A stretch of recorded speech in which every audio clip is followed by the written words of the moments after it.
It's 9 minutes after the hour of 7 o'clock here on Morning Barbados. Today, Monday, the 30th of January, 2023. Thank you for joining us indeed. And now we turn our attention to love and those love matters indeed, life and love and living. And our relationship coach, Dr. Denise Charles, joins us now. Good morning to you, Dr. Denise Charles. Good morning, Pearson. Happy Monday to you. Likewise to you indeed. Now, the last time we met, we were talking about being crazy, love your house or mine. And you mentioned something that caused me to stop for a second and think, I'd like to talk about that.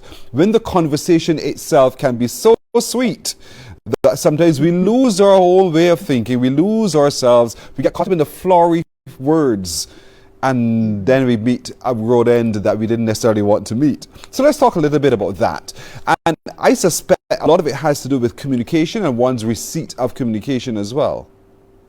Yes, communication is critically important in any relationship, whether romantic or not. You know, that's how we sense each other's pulse, or heartbeat. That's how we are able to gauge what the other person is thinking, what the other person is feeling. So we need to ensure that our communication is as authentic as possible. But when it comes to a love relationship, Pearson, the waters perhaps become a little bit muddied, if I could use that expression, or perhaps it becomes a little sweetened, depends on how you look at it. Because, we don't just want to communicate in a very brash way, or we don't want to communicate in a way that is not engaging or that will not draw that person to us. We want to use our communication in a way that actually enamors that person to us and draws them to us and draws them into our space. So I think that is why we tend to use the type of language that we do when it comes to love.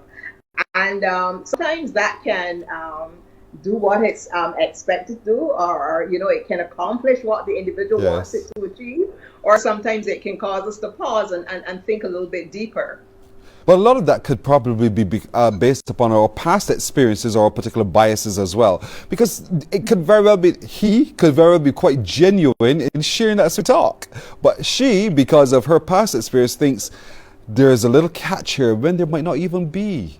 So talk to me, how do those people in that relationship put aside those past experiences, put aside those prejudices and biases to be able to really detect whether this sweet talk is for real? Pearson, let me say first, sweet talk is good. When I heard what this topic was going to be about today, I went into my treasure chest, right? Talk to me. What I have in my hand here, Pearson?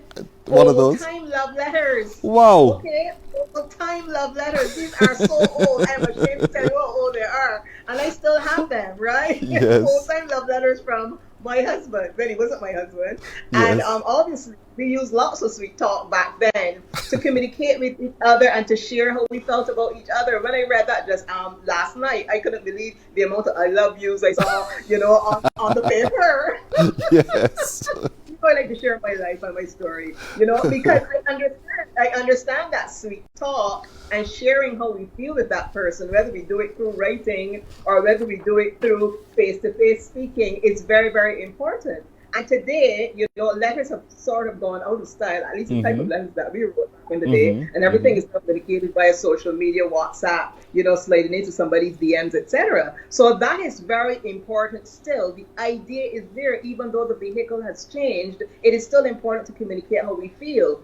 And I think being able to judge whether that communication or what has been communicated is authentic or not is dependent on a lot of factors.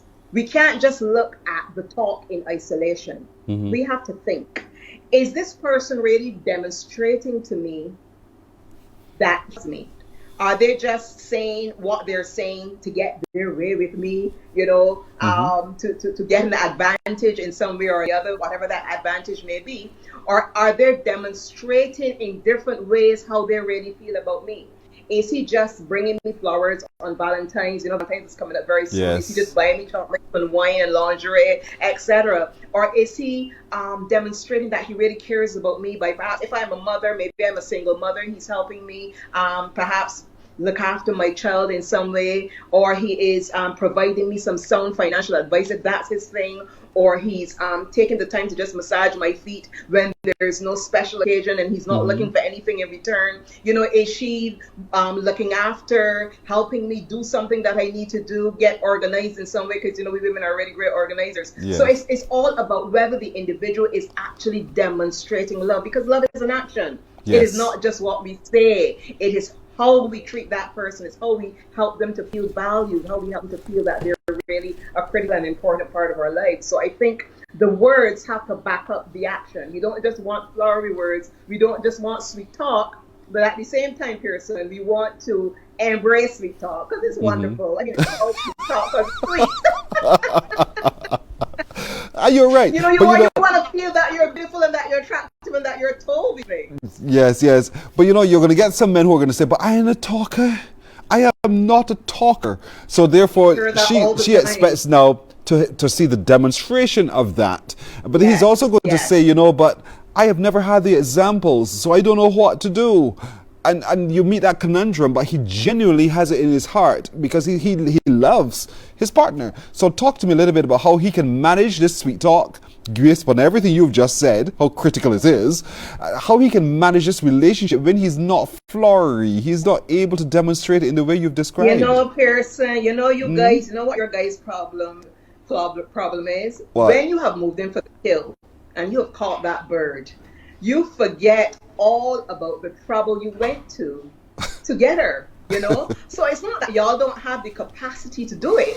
After you've caught the bird, you forget. And you kind of take it for granted. You take her for granted. Oh. So it's not, I know that men tend to be not as much talkers. They're not as verbal. Generally, I'm generalizing here because there are men that are really, really very verbal and are very good at this well. So Yes. kudos to you guys who go all out, you know. But there are a few men, or maybe many men, who tend not to be as verbal. Some of us say they're not as in touch with their feelings, perhaps because of socialization. Sometimes we don't raise our boys in ways to help them to be more expressive. I think we're trying to reverse a lot of that now. And certainly myself, as a mother, when my children were small, I raised them to be very expressive, and I would always talk to them about how they felt. So getting boys in touch with their feelings by using feelings, vocabulary with them, and helping them to express how they feel is very critical, parents, right? But now that we moved into adulthood, I think it is important to continue to hone those skills. As women, we can sometimes model what we're looking for in a relationship to the men in our lives. They may not always do it exactly as we want,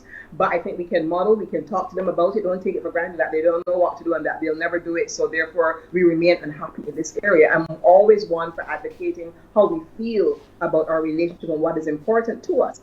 But I think men also have to take some relationship responsibility. I know we women, we like to own the relationship and we like to channel it into the right direction. But we need our men also to stand up and to lead and take some responsibility in the relationship. You know what a woman likes. You know a woman likes to talk. You know a woman likes to hear. She likes to hear words. We like to hear words. That's how we are. We're very verbal. So therefore, hone your skills in this area. And also be yourself. Don't try to be exactly like her, or don't try to be like the brother or the other guy. Just be yourself. I think we women, when we sense that a man really loves us, we're going to connect with their sense of genuineness. We want them to be real. We want them to be authentic. If you can't say it, write it. It's a lot easier today, I guess, where texting is concerned. But we don't want to know that you can only text certain things, but then when we're together, you can't really talk, because there's nothing like having those things done live and in living color, Pearson. Okay, so when it comes to loving ourselves and loving our partner, we want to ensure that we get what we require from a relationship, because sometimes in relationships, we become so focused on what our partner is giving to us that we forget that it is also important to know what we want. And as I tell people when we are preparing them for marriage, it is important not just to give love to someone else and to know what you want to have from them in your relationship, but it's also important to know what you value for yourself. And when you know what you value for yourself because you love yourself, then you're going to be demanding the right things. And demanding the right things does not necessarily mean making that individual feel uncomfortable because you're not getting what you want, but it means really extending yourself to them and sharing with them how you want to make that relationship better and how you want them to help you make that relationship better. Because when they're in a space where they can help you to make that relationship better, then you feel you're not doing it all alone. You're not just bending over backwards. And when it comes to us women, sometimes we feel like the ones who are going all out. We feel like the ones, as I've said in a previous session that we had, Pearson, we feel like the ones who are, we're always out there doing everything. We're trying to make the relationship work. We're trying to bring things back into the right rhythm, as it were. Sometimes when we lose that rhythm, and we expend so much energy doing that. But as women, we do want to feel as well that our men are making the effort. They are making the effort to connect. They are making the effort to make us feel loved. And I think we've all heard about the love languages, and we all know that we experience love, and we prefer to experience love in particular ways. We want to feel that we are being loved in the way that we prefer to be loved. And for some of us, that means being spoken to, being shared with genuinely by that individual who loves us, and having them, as I said earlier, not just say that they love us, but having them demonstrate it through actions, whether those actions be acts of giving, whether they be acts of just kindness, whatever it is, we want to feel that sense of love communicated to us.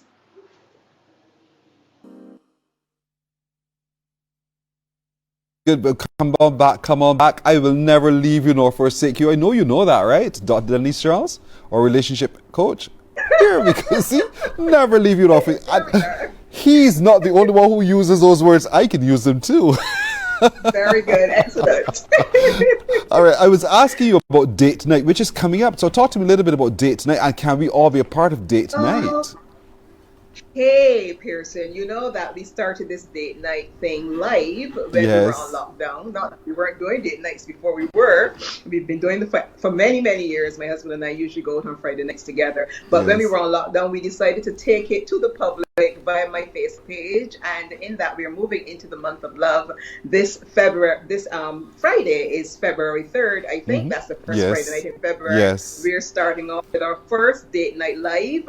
And we don't just do it as date night where we dance and so on. We do that, but we also share some great tips. So this first one is called Loving a Woman, and my husband will be taking the lead. So many of you guys can tune in. You can just log on to my Facebook page. It's very easy to be found. Just type in my name, Denise Charles. If you go to my IG page as well, there's a link in the bio to my Facebook page, and you can just send me a friend request if you want to. You don't have to, but you can find me there. And we'll be doing date night live, looking at Loving a Woman on Friday night. Oh, Gabriel boy, the challenge is yours. Valentine's from early. We're going to have our red glow on. We're going to be sipping some wine, dancing to some wonderful love tunes of the 80s and 90s, and just having a good old time sharing some great relationship tips with you. That is nice. It's Friday night, folks. What time? It starts at 8 p.m. Good. Just after the news. That's a good way to put it. Just after the news on Friday night, switch on to a social, and let's get involved in the date night. How to treat this woman, how to get, how to dine her, how to keep her, all of those things by Gabriel Charles. And so Dr. Denise Charles, you'll find her on social media, and that's exactly where we can have our date night this Friday and in the month of February as well, all part of the Love series with Dr. Denise Charles. Dr. Charles, I want to thank you as always for joining me this morning. I know you've got so many people's tongues wagging right now about the sweet talk. I can well imagine the conversations. And oh, by the way, when we were finished last week, when we finished last week, I got this big long essay from one of our viewers. I forgot to share it with you. I shall do so before we're done, to agree with everything that you've said, because she too herself has experienced what we talked about last week. And so this cohabitating thing, and so I'm sure that other people are going to want to talk to today as well. So when they do, I'll share it with you to show that they're really appreciating the sessions with us indeed. But thank you so much for joining again. You're welcome. We'll catch up soon. You're welcome. Thank you.